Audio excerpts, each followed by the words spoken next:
Hello, Dave. How you doing? Come Hello, on. everybody, for a new episode Good. of John's Pod. How are we? Let's go, man. It's everyone on Twitter. It's great.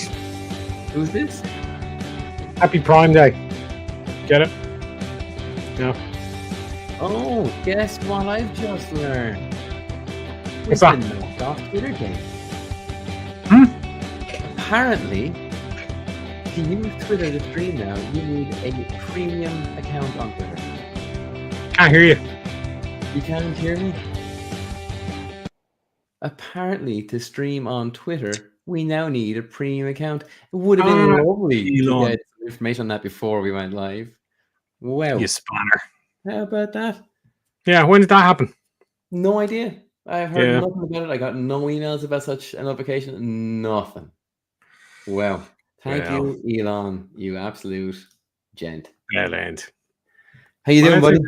Yeah, I'm good. Yeah, I'm all right. Yeah.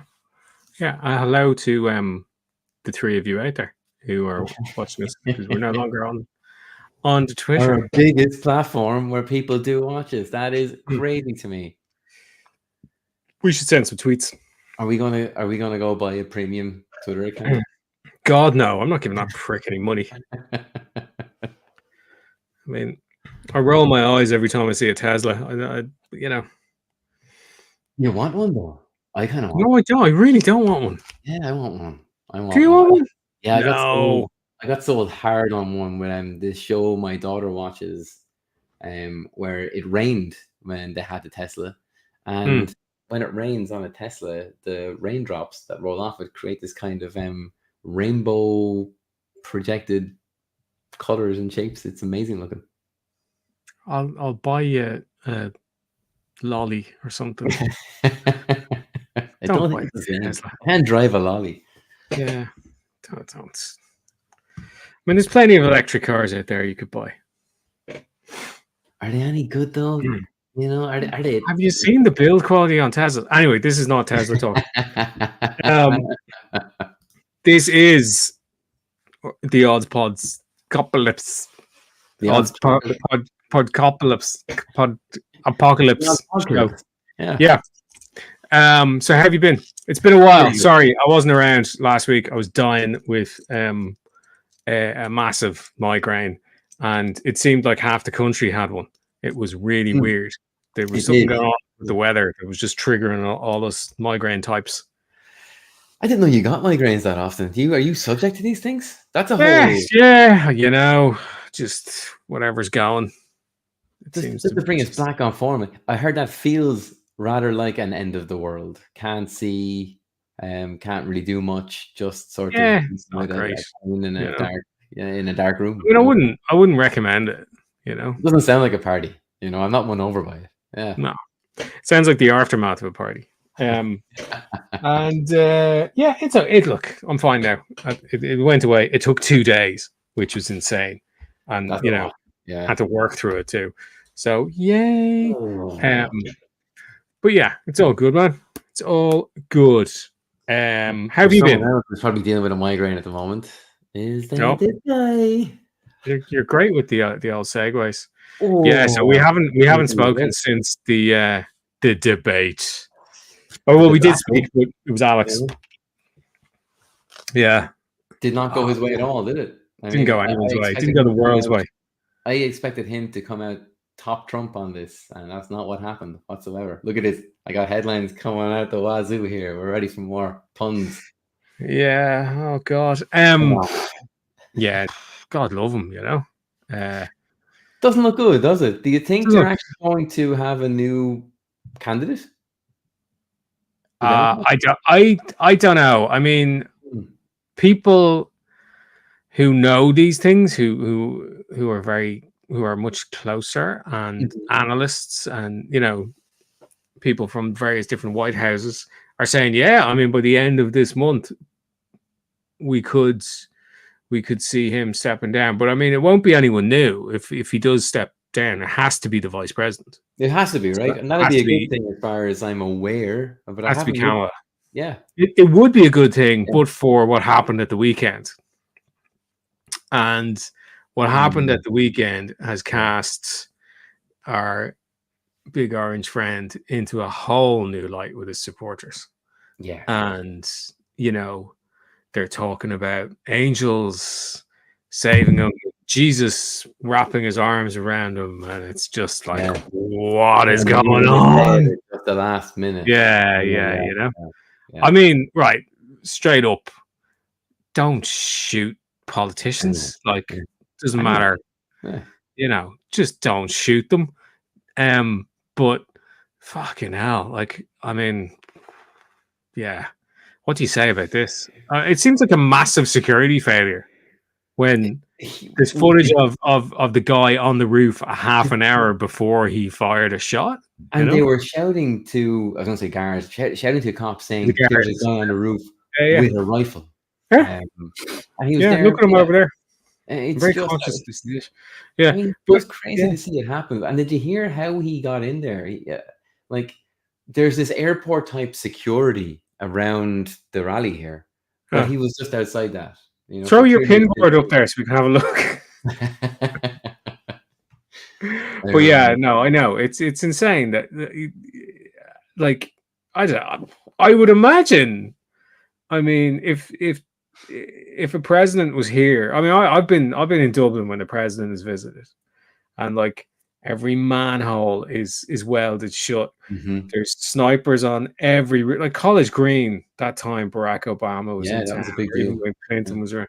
Like, there were guns everywhere. There were guys on, you could see them on the roof of Bank of Ireland. You could see them at College Green.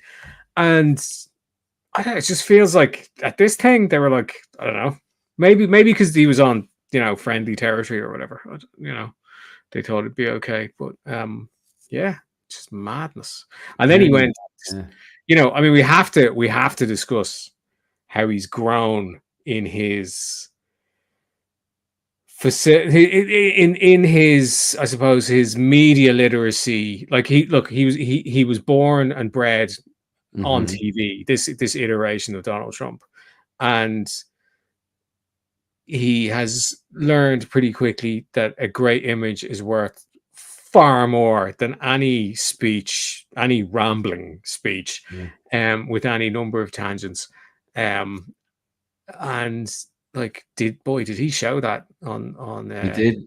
He had some real presence of mind to make sure that when they put his shoes back on or something, that they stood him up and gave him that opportunity to put his fist in the air. I mean, that is an image that will outlive us, our children, our children's children. That will be in history books. Like, yeah, that's the thing, and like, that guy doesn't belong anywhere near a history book, you know. Well, he does, but you know, he's greatest monsters.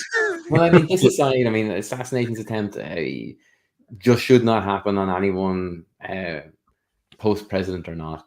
But like, it has given him such leeway now to really walk away with this race to presidency. Well, yeah, I mean, it will have pushed the undecideds more in his direction, I would say, especially with what's going on with Uncle Joe, you know. So yeah, it's tense times in the United States of America, where Joe came out at the weekend, said there's absolutely no place in our society for violence, and no place in American politics for violence. And it's like, really? Because, you know, I can count like so many presidents who've been shot. It's a country that's been built on violence and continues to profit from it. So, you know, I don't know. It's a very, very strange situation, but it always will be. What do you think would have happened if Trump had been assassinated? Like, what do you think would happen? Oh, see, you know, I don't know. I mean, could we be tipping towards a civil war even faster? You know, over there. We've seen some things like January 6th happen right so now. You'd have a Republican Party with no leader. Even though I doubt he's sitting there, you know, doing the accounts of an evening. But yeah, you'd have, you know, one of the two-headed monster that is the American dual party system beheaded, and I would imagine it would be pretty chaotic. As you know, as much as I don't want to see him in office, I'm glad he wasn't killed. Absolutely. You know, from a human level, I'm glad somebody wasn't killed. Unfortunately, other people were. Which is shocking. But I selfishly, I'm glad he wasn't killed, because I think the reaction to that would have been horrendous. I think it would be far worse. Yeah, I totally agree. That was something that I haven't seen anyone really talk about yet, and it's something that I feel like they kind of. I think they don't want to tempt fate with it. Funny enough, like that could have been it for the States. I think that would have been terrible, and I don't think Biden's in a real position at the moment to deal with something like that. You know? Yeah. The States could be really caught with their pants down.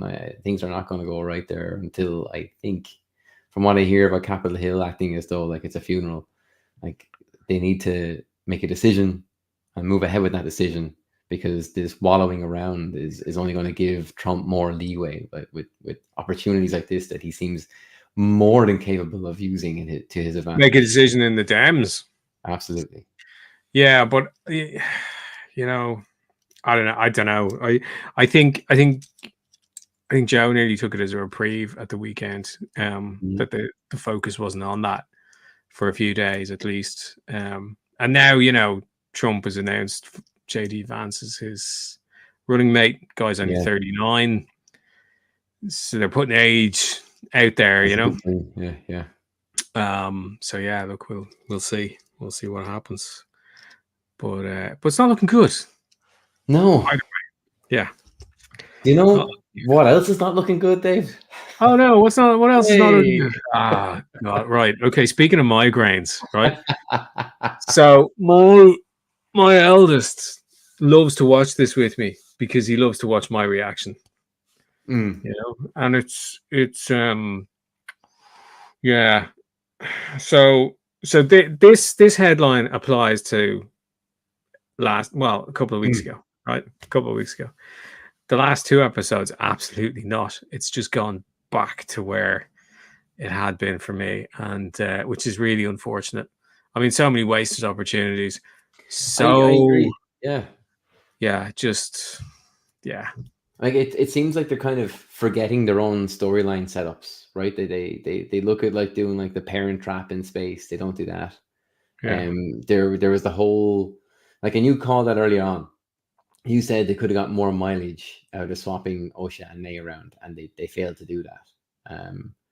Just when they did it, then it was really boring, right? Because we were in on it from minute one. You know, I mean, there was maybe some confusion in the first episode up to the midpoint of the first episode that they're twins. You know, and that was the big reveal, and that was it. There hasn't been a big reveal since. I mean, the identity of this dude was not a big reveal. We all knew it was him, right? Yeah, we called it here on the show. Yeah, like it's been.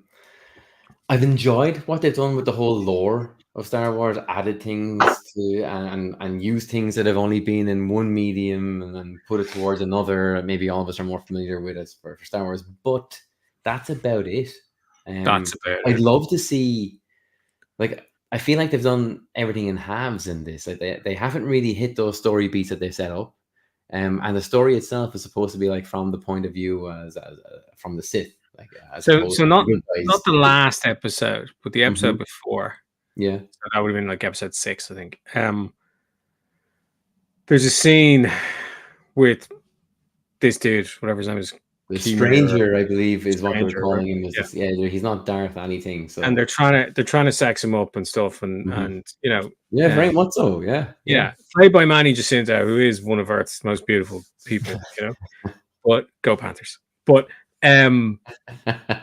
he's, you know, he's doing his thing, or I don't know what he's doing. He's fixing his helmet or polishing his cookware or whatever they do. You know, he's doing the equivalent of Sam and Cheers cutting lemons. You know, and I don't know which one is the good one now, but May I think has been kind of kidnapped by him or whatever.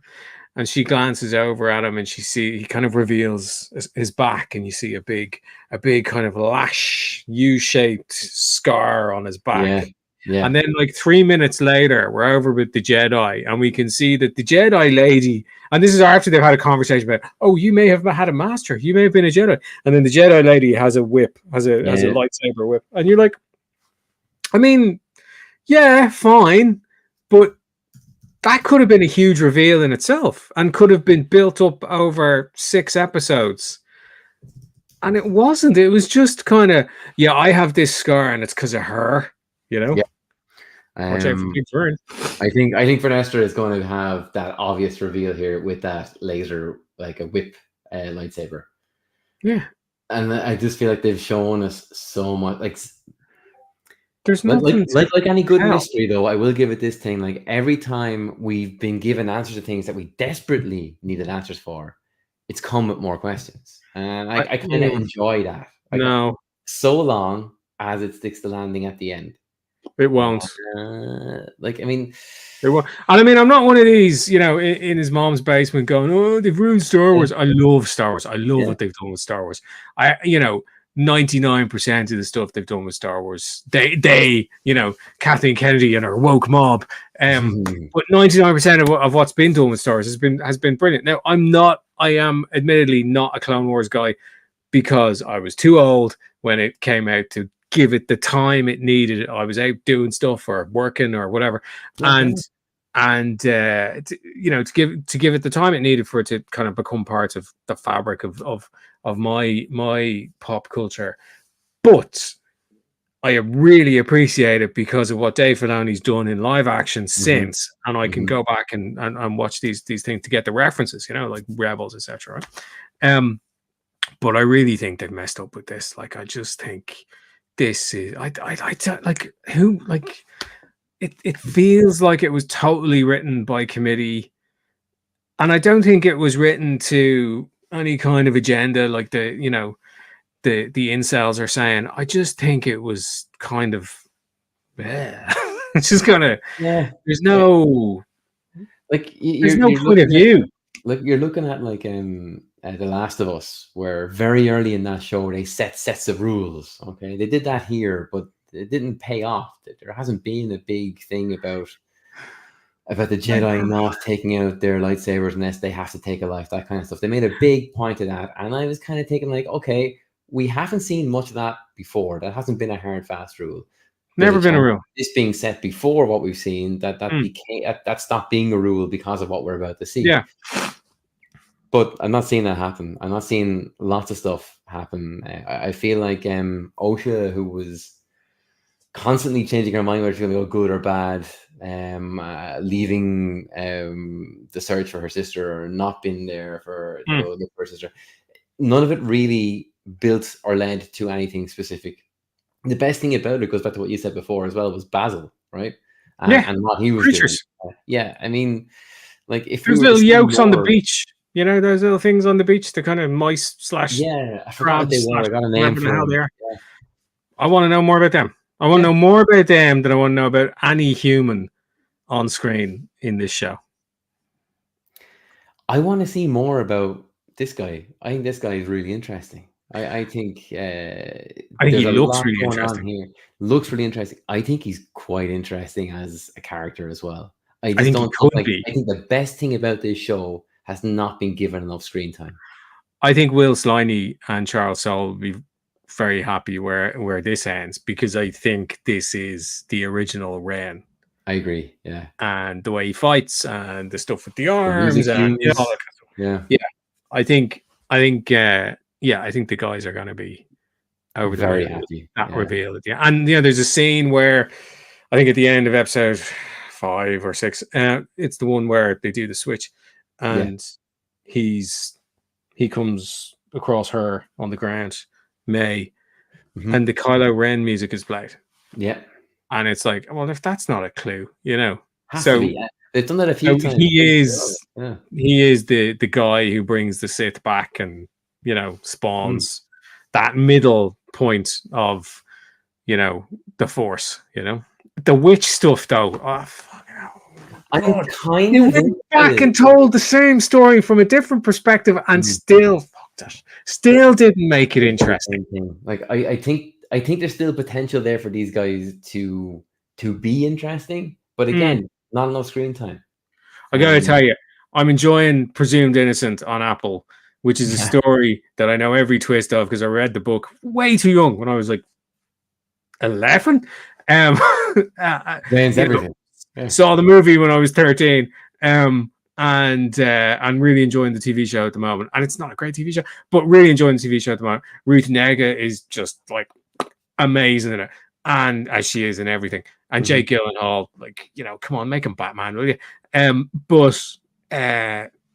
Yeah, enjoying that far more than this. Yeah. The only thing, I just feel like there was so much potential, and I feel like it hasn't delivered on any of it. And that's the worst. That's the cardinal sin of this, right? It's the worst thing you can do is go, look at all the toys, look at them all. Oh, look, they're all amazing. Look at them all. You can't play with them. Can't play with them. You know? It's so like teasing that everything's. It's like come around to my house. Look at the toys. Can't play with them. You play with your toys though. I mean, you don't fall into that rule. Like, but well, I do. Yeah. I would love to see. I would love to see if. I don't think they're going to get to, because I think this show is being received so poorly. But I would love to see a show where it's this guy training OSHA. I would just watch that. Like, I would love to see. I would love to see. I think focus on the Sith tackling the Force. Yeah, and the Jedi again.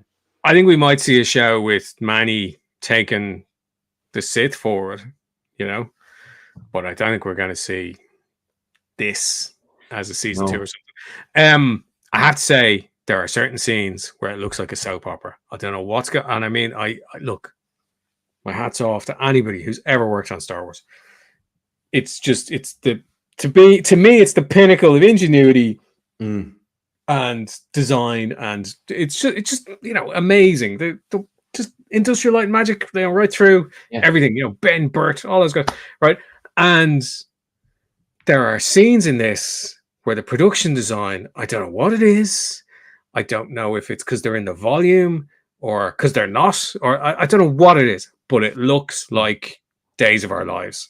Do you get that vibe? And I've switched off motion smoothing. I checked. So interesting point, right? Because I don't get the vibe. The vibe I was getting from was, why is there so much like Head and Shoulders and mid shots being used, and which I guess would be kind of like soap opera stuff. But the set design is something my friend pointed out to me last Tuesday when we weren't on the show. Actually, he felt it was letting him down. I've gone back and looked. He was giving out murders about the cave, the metal, and the trees in a number of episodes. But even the ships, they look the same like in every other show to me. But he made a great point, was that the budget on this show is massive. It's huge. Yeah, so I don't understand why. Why does it look shit? There's a lack of use in depth of field. I don't understand why there's a lack of hitting those points in the script. Was something that should have been done very early on, and I don't understand why. Well, I didn't think it looked shit. I still don't think it looks shit. No, I don't think it looks shit. My friend very much on the same point of view, giving out about how things looked and how the cortosis in the cave wall, the what do you call it, the vein of cortosis, looked like tinfoil. He said the dust looks fake. I don't know. Like, I don't know what it is about it. Just maybe it's the way it's shot, the lighting, whatever. But everything about it just looks, you know, kind of early 90s on a planet in Star Trek: The Next Generation. You know, I don't know. Like, you can almost see the lip of the set at the back of these shots, you know, on the forests on whatever the name of that planet is. You know, you can you never once find yourself submerged in an atmosphere like Endor when they were out in the redwoods, you know. There's nothing organic to any of it. I mean, you're on a bloody forest planet, you know, make it organic. Make it feel like we can breathe that kind of heavy air that you get in a forest. But I never got that once. I just got, you know, very, very, very specific lighting. Like, you know, far more specific than the sun would give you. And Yeah, I don't On know. the lighting, I like the lighting. I like that we can't see everything all the time. I like that things are in darkness in this. No, I I don't like mind it, the darkness stuff. I mean the daylight stuff is all wrong. It's all wrong. as in like it just It feels doesn't too feel soap opera over the it doesn't top. feel like daylight. It feels like artificial light. Like, Huh. yeah, I don't know. This all said, I'm, I think the I'm only really person trying. doing I'm this, really trying. I am really enjoying this. I I know think you're really a lot enjoying it. of good stuff in this is Mm, just not hitting the mark that I think mm. it promises. That's a great picture, by the way. Thank you. The more I was working on these things, I did this on my stream the last couple of weeks. The more I thought, like, May's design is brilliant. Her armor is a lot of fun to draw. Mm, And the stranger's helmet and bracer and his sidearm lightsaber, I think mm. they're all great ideas. And I was just thinking, like, the last time we saw like a lightsaber come apart, was that Darth Maul? Mm. It was. I mean, like, they're Yeah, but they were the same. So I mean, they've done the katana here. You know, they've done yeah, the short sword, and they've gone very Japanese with him. And they've effectively created Storm Shadow as a yeah, Sith, they you have, yeah. know? But Which they haven't done I'd the be all opposite. over normally, you know, but not at the moment. But See, yeah, I think because I wanted so much from it, because I felt like there was potential with this. I love the hand-to-hand combat we're seeing in this that we haven't seen in any other Star Wars. fight scene, amazing, Love amazing, that. amazing. I'd love to see more of that. Yeah. I've seen people call it force foo online. I don't know if that's Oh, what nice. it's Yeah, called, but I think that works. yeah. But I love seeing that stuff. I mean, so fast, so involved. Mm. I think after episode 5, everyone involved in it, like Manny Jacinto, what's your woman's name? Jackie. Like those actors, they all put up their training videos, you know? Oh, did they? Yeah. So you can see where they were shooting them over, like it took them weeks and weeks and weeks to get up to those kind of speeds to fight properly. Yeah, because they don't do the whole Jason Bourne thing where it's shaky cam, quick shots of this and that. Like, you gotta love a bit of that. Yeah. Like, I don't like the Jason Bourne stuff. I Batman. want that Jackie Chan stuff where it's all done in one take and we see lots of stuff happening. And I no, love you see it all. Yeah. And it's like some dance. Yeah, it's amazing. I mean, that effort's amazing. I mean, like, of course, everybody worked their holes off on this. Like, it, you know, and I hate not liking it because I know it's impossible to make things. That was impossible to make, Ben. I mean, you know, you had to take time out of your life, and you know, there's 30 plus years of experience got into that drawing. You know, things are hard to make, and especially when you care about them. And I just think it just falls flat, and I feel really bad for everyone involved in it. And I doubt they care because I'm sure they're fine and getting on with life and doing their thing. But it's just, and I can't not say it. I do wonder because I think, I mean, like, the response to this has been terrible. Like, it's been called all kinds of horrible things. But the response to everything coming out of Star Wars at the moment is terrible because it's not the same as it was in 1977. You know, that's like, it never had. You know, and I like how this is honoring a lot of that, because like we're seeing Manny Jacinto's character do the opposite and somewhat the same of what like Yoda and Luke did in the original trilogy. You know, he's like an anti-Yoda. Yeah, he pretends to be kind of a weirdo and ends up being simpleton, and like Luke, like speaks in weird non sequiturs and costume from going full dark to half dark, half white, and then what do we see in the other one? It's like he's luring her into, I'm actually a good guy, you know. Even though he has creepy lines like, "Well, if you're not going to join me," and then I'll say another thing, like that his dialogue is a difficult thing to pull off, and I think he's doing every bit of it justice. No, he's a brilliant actor. Yeah, he's a brilliant actor. He actually made me rewatch The Good Place. Oh, really? Very good. Yeah, very good. And like those first couple of episodes where he's dumb, where he's mute, you know, and I mean, he acts his whole off on it. Yeah. So the reveal when he actually does speak, incredible. Yeah, it's so much better. Like, it's brilliant. Yeah. You know, but why are we sitting here talking about The Good Place when we could be talking about how great this is? It's not. I would like to be. I mean, I'd like to see this I'd like to see this given a bit more time. I think this is going to do to Star Wars How much what time do happened you to the need? Marvel universe, where they've now said we're going to slow down, we're going to create a little less and take a bit more time. That's not a bad thing, though. I agree. Yeah. Speaking from the slowest creator in comics, I mean that's not a bad thing, though. To take your time to make something that you care about. I'd rather that than something that could have been good like this. Yeah. And isn't. And when you can see the bones of something that could be good and it doesn't do it, that's just worse. Yeah. Yeah. It's hard to take. And again, I mean, like this, like Leslie has gone and created like Russian Doll, brilliant show. On paper, everything, the cast, everything. I'm gonna wait to see what happens in that final episode. Like, everything. But I don't know. On the note of like the slowest creators in comics, here's our cover for issue 1 that I did in the stream a few weeks ago, and so cool. Tomorrow on the stream, apparently not on Twitter though. I will. Yeah, we'll figure it out. We'll if anyone's watching right now, right, should we pay Elon for a bleeding account? Let us know. Keep us going on Twitter, because I'm amazed with that. That's not even something I think was highlighted anywhere. Like, how did they sneak that one? It's him. It's the Wild West. He's just decided, press the button. He could easily just unpress the button. Getting coverage. But this is issue 1. We get to see some. This was a lot of fun actually to work on. I'm enjoying these kind of doing these collages. I'll do something similar for issue 2.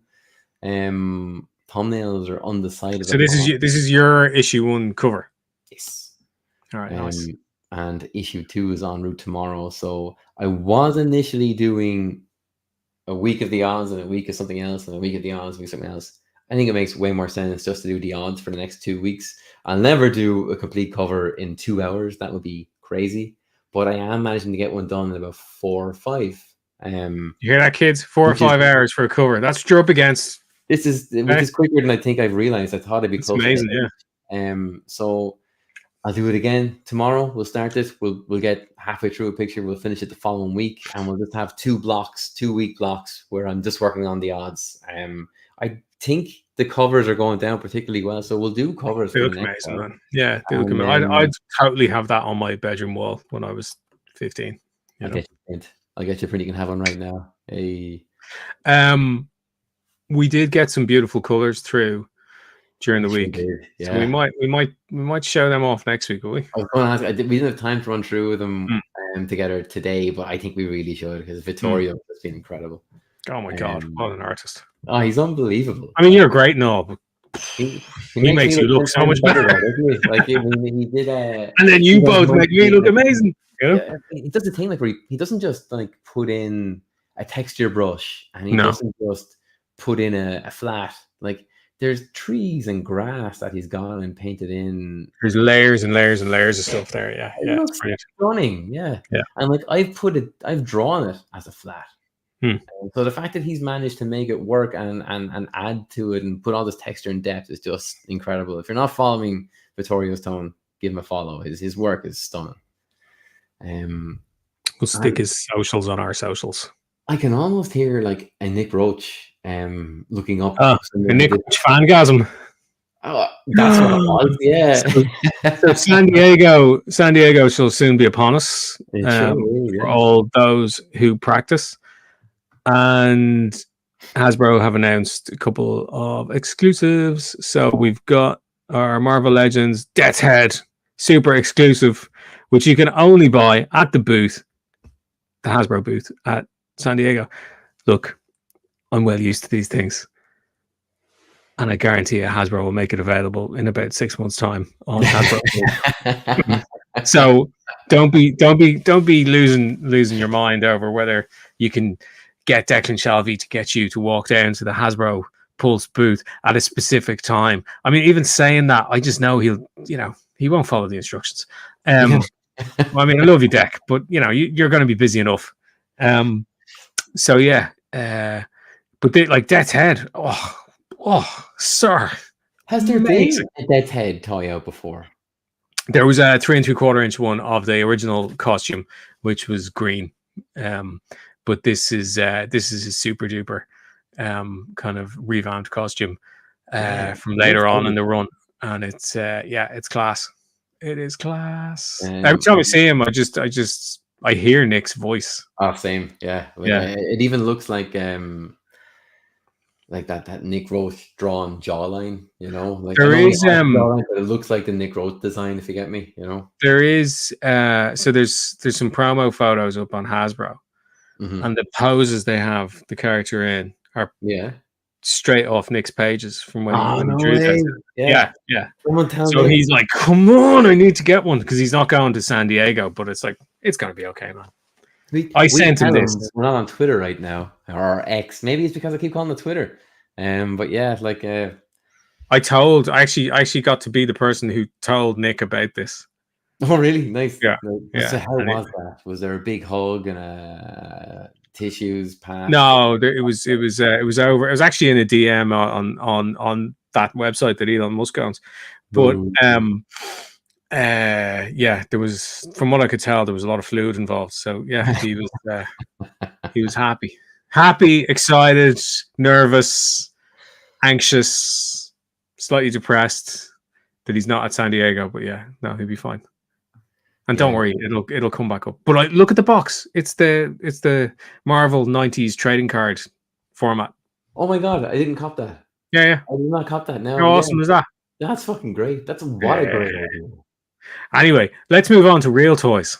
Real? Did you hear that, Nick? Look at this. Another SDC. So this is really weird, right? Another Hasbro SDCC exclusive. But G.I. Joe the movie. Here's a bit of, I'm going to take you to school now, okay? So G.I. Joe the movie, which came after Transformers the movie, where they killed Optimus Prime. Great move, guys. Anyway, G.I. Joe the movie, they decide to kill Duke in G.I. Joe the movie. But while they were making it, they got the kind of response to Optimus Prime's death in Transformers the movie, and it was not good. Kids were crying. They were being led out of the theater by their parents. You know, it was a disaster, right? And like half the Autobots are killed in the first 20 minutes of Transformers the movie. And Hasbro have just released a whole line of dead Autobots now in their studio series. Yeah, you can get Brawn, Ratchet, Prowl, all with their gobs open and bullet holes through their chests and stuff. So you can recreate their deaths. Anyway, so they got this feedback that everything was terrible. And what are you doing? You're traumatizing children. So at the very, very end of G.I. Joe the movie, after... This is mad. Duke gets stabbed through the heart by a snake. There's a kind of a bit of ADR done at the end of the movie where it's like, hey guys, Duke's made it. He's going to be okay. So from some character who's off screen, you know, and they're all like, yeah, you know, or sorry, yeah, which is insane. But anyway, this movie, right? So the cartoons have never shared continuity with the comic books. I love the comic books. Cartoons, you know, in G.I. Joe the movie, it's revealed that Cobra Commander is from this bizarre civilization in the Himalayas called Shangri-La, right? Okay, yeah. Who are kind of evolved from bugs and snakes and all sorts of mad shit, and they use kind of hyper science where it's to the point of nearly magic.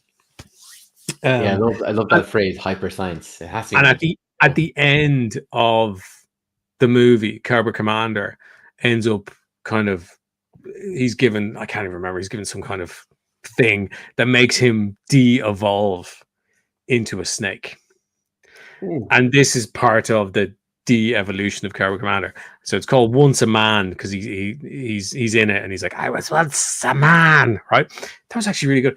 And he becomes like a snake. He fulfills his destiny and becomes a snake. So this figure has come out. We never thought we'd ever see this ever, right? I'm not particularly enthusiastic about it because it's that continuity from the film, which is a bit dumb. But you know, if you're into it, great. You know, it's just great to have more Cobra Commanders. But yeah, and you get like a little you get the full evolution of him in the pack as well. So you get the snake as well that he turns into, that has loads of eyes all over his head. Anyway, it's a bit of body horror in it. It's a bit of body horror in a kids movie. It's absolutely horrific what happens to him, and it will scar you for life if you see it at the age of 6 or 7. That's awesome. But yeah, that movie. Right, Duke's okay. So yeah. But I thought that was armor. I didn't realize that was actually him. No, that's him. He's all scaly and reptile-y and all that stuff. Oh yeah, go to the next photo because you'll see all the stuff there. Yeah. Boom. See his little arms. Yeah, and that's his actual face there. And I like the box too. That box art's pretty slick. Box art's pretty slick. Yeah. The box art on the Joes has been up and down over the last while, but that stuff's pretty cool. I did get a new Joe through the door there. Oh my god! His big mouth there, is that like a big, massive, like wider than his Firefly? Looks nice. He's like a terrorist. See his big mouth. What are we talking about? The mouth kind of seems like wrap around further. Is it like one of those big chunky scales? Big chunky scales. Yeah, and it's just all a bit. It's a bit mental. It's a bit Cronenberg, really, when you look at it. Yeah, it's the same thing. That's a bit messed up. Yeah, and this was in a cartoon for kids. Which still has the greatest opening of any G.I. Joe ever. You got to watch it, man. All right, I'll check that out. Full Broadway musical opening. It's nuts. Oh yeah, what is going on? Oh, I love it, man. I just think this is a genius move, right? So when you think about it, G.I. Joe Classified, Teenage Mutant Ninja Turtles, Transformers, right? All 80s properties, right? They're pumping them out. They've been hugely successful because all those kids from the 80s are now my age and have jobs and disposable income and all the things that you need to invest in a toy collection, right? Here's another property from back then. And that property was probably more famous than Transformers and G.I. Joe because that property was watched by millions of people, millions and millions of people. So, like, toy collectors are going to pick it up. I say toy collectors like me are going to pick it up. But, I mean, I'm going to be buying too because my missus wants one as well, Really? So there's going to be that. There's going to be people who will randomly see it in the comic book store or wherever they are, and be like, oh my god, there's a Jessica Fletcher, I'm buying that. I think it's a genius move. All we need now is a Columbo, but Columbo was 70s, so we'll see if that will sell as well. But I'm telling you, 80s, man. Michael Knight, get us a Michael Knight. Back it up as well, do you think? Like, if they're going full 80s, will we get a comic book series to back this tie up? Will there be? Oh my god, I'd be the first to write it as well. I'd be into that. Yeah, that'd be cool. Yeah, Jessica Fletcher. Yeah, like there's so many. Amos, all the guys. Yeah, let's do it. Let's get into comics. Woo! Something else kind of coming back that is looking pretty good right now. Yeah, Ryan Stegman. It's been looking pretty good. Ryan Stegman doing the X-Men. Yeah, somewhere he belongs, really, isn't he? It's made for someone like him. It's bringing them back to their roots insofar as they are feared and hated, and trying to work with society. And you've got Psyche leading the team now after the collapse of their mutant utopia in Krakoa. And it's great. Tom Brevoort's at the helm. Jed MacKay's writing, and where Krakoa was like such a departure design wise, this has gone a full 180. And let me find the comic book. Like, is this as dark as it looks? Because generally when they well, dark, but I mean, dark as in, like, X-Men's always been dark because it deals with the worst kind of people. It deals with racists and homophobes and all those kind of things. But there's always hope. The X-Men are hope, and there's definitely hope in this, but from a design perspective, like, you had Tom Mueller's great designs on the Krakoa books. He did, like, I mean, that guy probably never has to work again, given the work he's done. Like, he has made his mark, if that's what he was after.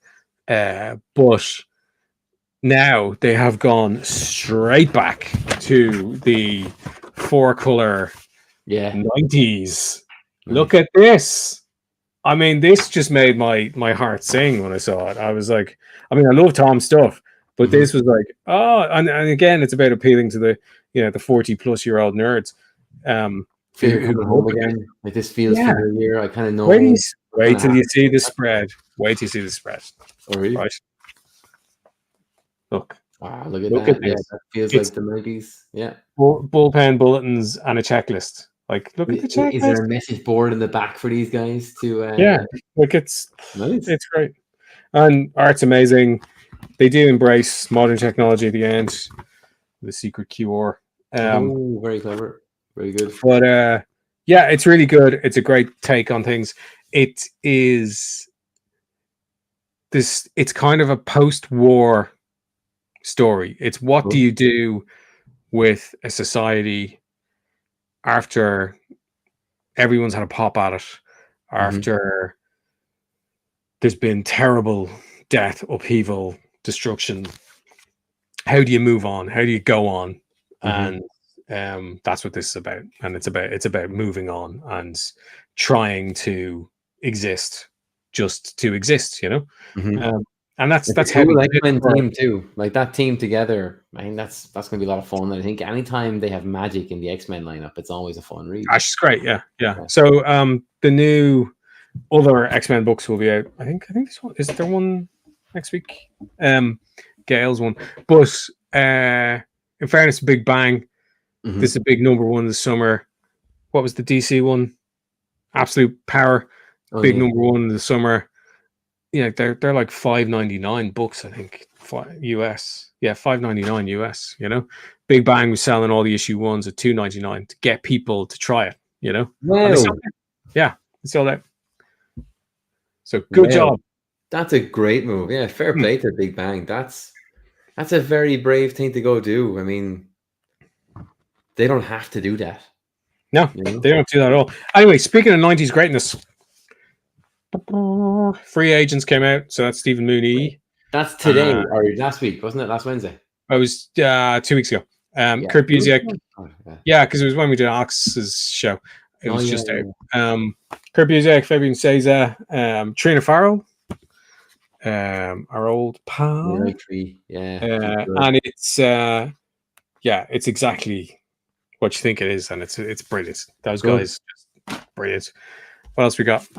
Scarlet issue 2 came out, being all spy-y and ninja-y. Right? Yeah, I'm loving it, man. Yeah, it's great. Good. Keep it up. A lot of good things to say about the first issue. So I was talking about the 80s, but what about the 70s? Gotcha, man. Mad Cave, Virginia Gatchaman book. Cullen Bunn's writing this one. Chris Batista has drawn it. It's very... How would I put this? It's just exactly what you think it should be. It's a Gatchaman story. It's like watching the cartoon, but then we've got the kind of, for the more discerning Gatchaman fan, Tommy Lee Edwards writing a Gatchaman book about Ken, and this is about his background. And this is the one that I think I'll dig. Was that a Tommy Lee cover there as well? More so. Yeah, that's Tommy. Nice. Yeah, you just know straight away, don't you? I love him. Yeah, what a guy. Stayed in my house, and we've got this like small little closet under the stairs, which has a very small door, shortened door. It's about 4 foot tall. And make him stay in there. No, he opened it up and he went, "Oh, right, I get it. So this is your door, Dave." I'm like, oh. Transformers. Still great. Amazing Spider-Man. I haven't read it. Yeah. No, I've fallen behind that. About a month behind that book. Hellblazer out tomorrow. Very nice. It is. I honestly haven't had a chance to read it yet, but I've been loving this. Wesley Dodds in this one, so. Oh yeah, we need to talk about something else there as well. And finally, G.I. Joe, Destro. Oh, Destro, very good. And yeah, very good. But yeah, Hellblazer, a little wander through America, through 90s Vertigo America. Nice. which has had a bit of an issue over the last few weeks, given certain allegations made against certain writer. I have missed this. What? Oh, Neil Gaiman is in trouble, man. What happened? Yeah, look it up. But there's been allegations made that he hasn't been exactly all that amazing with the women in his life. Right. Well, that's and it's awful. It's absolutely awful and very disappointing. And what's even more disappointing is no one's talking about it. And it's, there's been a bit of chatter when it first happened, but then I haven't really seen anyone banging on about it. Are people just scared to talk? I don't know. But yeah, not great. God, at all. That. Just in the last week, that news came out. Last couple of weeks, yeah. I completely missed that. I'm not going to go into it here, but look it up. It's shitty behavior, and don't do things like that. Please, everybody. But yeah, it's fucking mad. Oh. Yeah. We'll move on from that into this other one that you sent me. What we got? Boom. Oh, not Boom. Oni. So Oni. Now this was an exclusive. I have to doff my cap to comicbook.com. They had the exclusive on this as I was looking up stuff. But Oni are going to be creating board games, which they're releasing in partnership with Maestro Games at San Diego Comic-Con. And like, oh man, to get a board game of your comic. I don't know about you, but I would be so happy. Because I just got these before we came on. I was like, are they box sets of books, but they're actual board games? Really? Board games that use the plots and the characters of the comics. Can't wait to see them in action. That's a great idea. But man, can we get an odds game, please? Yeah, absolutely. We talked about this before. We know what to do with this. Yeah. Yeah, we do know what to do with it. Yeah. So, only, I guess. Maestro, call us. Yeah. Yeah. DM us. We'll make it happen. But really cool. Yeah, amazing. Come say hi and we'll do a game. But those covers are also stunning. They look fantastic. They're like games now. What's that? I'd be very interested to see how those games work as well. Like what kind of engine they have, or how they play out. That sounds really interesting. Cool. Yeah, I mean, like if they're following the plots of those books, like just brilliant. But I mean, how did they? I wonder how they format that. Like that's a tricky thing, I guess, to go figure out, because they're all very different. Those 3 books they're not going to run in the same kind of type of game. I don't think there have to be. I don't think so. No. Yeah. No, I don't think so. Nice. So there's just something so bespoke and lovely, and I mean, it gives your book another dimension as well. It does. People are going to be introduced to some of these plots and characters without ever having read the comics. Yeah, exactly. Go back then and find the book. That's such a good move. Nice one, Owen. How cool is that? Yeah. Great move. Yeah, very different. Yeah, great company, man. They're making huge moves at the moment, which is pretty awesome. The Dan over there, he's after he's there now a few months. Dan Crary. So hello, Dan. Hello, Dan. I moved this image to the end because it was a little too close to Star Wars: The Acolyte, and we talked about one thing carrying on a very well established franchise and how it's not going so well to maybe this. And hopefully it's sticking the landing. So the new Netflix Terminator series will be out on the 29th of August. And it's completely passed me by. I did not know anything about this. Trailer looks incredible. I mean, I'm very sold on it, and my hopes are a little too high for it already. Yeah. It looks incredible. I mean, you want to talk about apocalypses, There we go. Right on our target here. It just looks brilliant. It feels brilliant. It looks like it's a real substantial piece of work as opposed to maybe something battering that like nostalgia drum again. I didn't mind the last movie. Did you see the last movie? I did. I eventually saw it. There was a few that I missed for a while. Didn't feel a need to go catch up on them. Oh, there's a bit of work on our book where I threw them on actually, and yeah, they were okay. Fine. Yeah. Fine. But this looks really good. Like between this and the new Batman series coming out in August, August is going to look really good for any kind of fandom. Like, I mean, I can't remember the last time animation has had so much of a big say in what's happening in nerddom right now. So we've had X-Men 97, and we're having this. We're getting the new Batman show on Prime. That's the 1st of August, right? Why do you think that is? Because it's not like it's cheap. I know. Yeah. Couldn't tell you. Well, maybe people are just being underbid because they want these franchises and things on their reels. On their books. Who knows? There's not that many stable. Like, you see so many studios go under and have to call it quits or go do something else. So yeah, I mean, that's all sad stuff. And I hope that it stops and we all get on board the animation train, because I think it's coming pretty hard. This looks really good. Another show that looks really good, and obviously I'm a bit biased. It came out yesterday. So Hitmonkey season 2 came out. I got to work on that. I got to work on the last 4 episodes. Loved it. There was characters introduced in those episodes that were nowhere near the first season. I have no idea who they are or why people were so attached to it from the get-go. But by the time I finished working on them, I wanted to know everything about them. Nice. Really good. Right, man. They upped the ante in terms of writing, in terms of animation. Like, the Hitmonkey graphic novel is only a very short 4 or 5 issue thing. Yeah. And they didn't change it. They didn't edit it. They didn't muck around with it. They just added stuff to it. Just extended it. Brilliant. It's really good. If you haven't seen it, go check it out, because I would probably say if it wasn't for X-Men 97, it would be the best Marvel animation. Nice. So it's up there. It's really good. Really, really good. Beautiful stuff. And the lads from Floyd County know how to put a show together. Between this, like, and Archer, they're really showing off their animation muscles, flexing hard. It looks fantastic.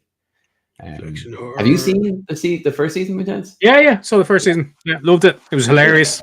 It's good action comedy. Really snappy stuff. Yeah, it was just and loved the premise of Hitmonkey as a comic book. So I was like, "There's no way they're making a show out of this. Like, how? It's so random, and it's one of those things that's as good as it is, but isn't getting the advertising it deserves. Like, I found season 1 by accident on Disney. I don't know. Oh, right, yeah.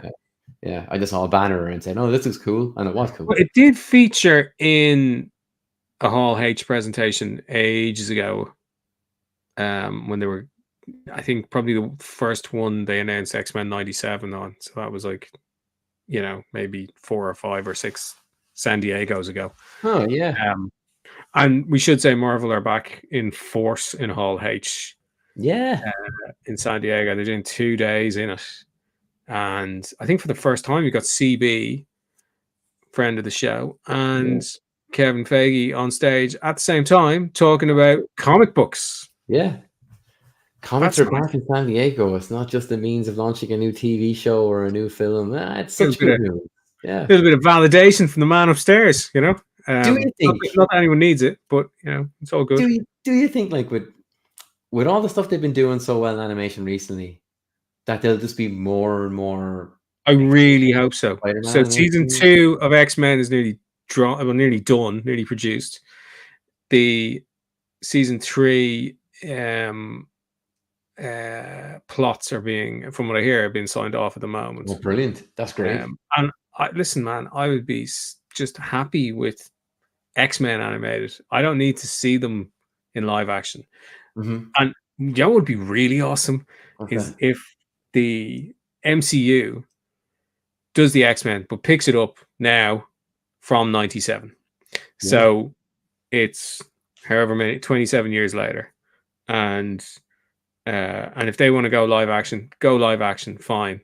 But we'll have a hell of a lot of new characters, a lot of missing characters, presumed dead characters, a lot of mystery. I think that would be awesome. And they just maintain that continuity between the show and the movies.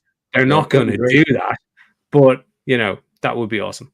They're definitely going to try something though, because with the what's that telly crowd we learned about in Loki that are now going to be in the new Deadpool Wolverine film? What are they called? TVA? Oh yeah, is that right? TVA, yeah. Like they're definitely doing something with those guys and we should probably talk about the Wolverine Deadpool film because it's coming out like in a week or two.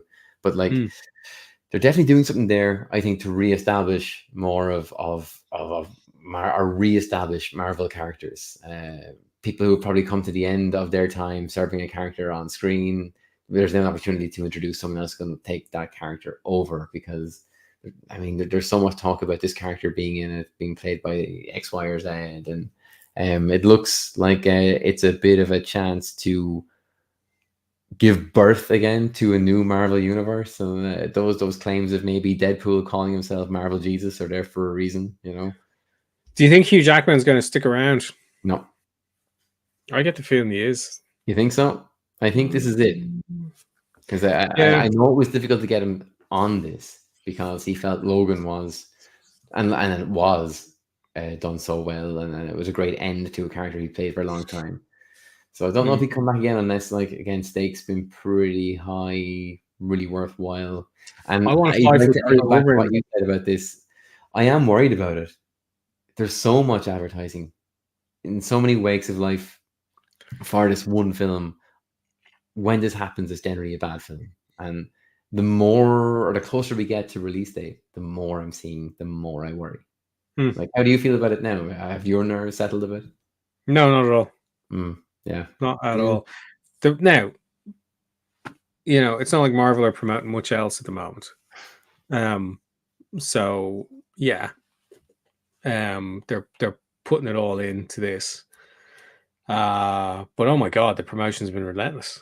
Yeah, I mean, they've done in-person tours of China and Korea and London. You know, they're going around the world with this thing. You know, watch our movie. You know, and that the lady does protest too much. So look, we'll see what happens.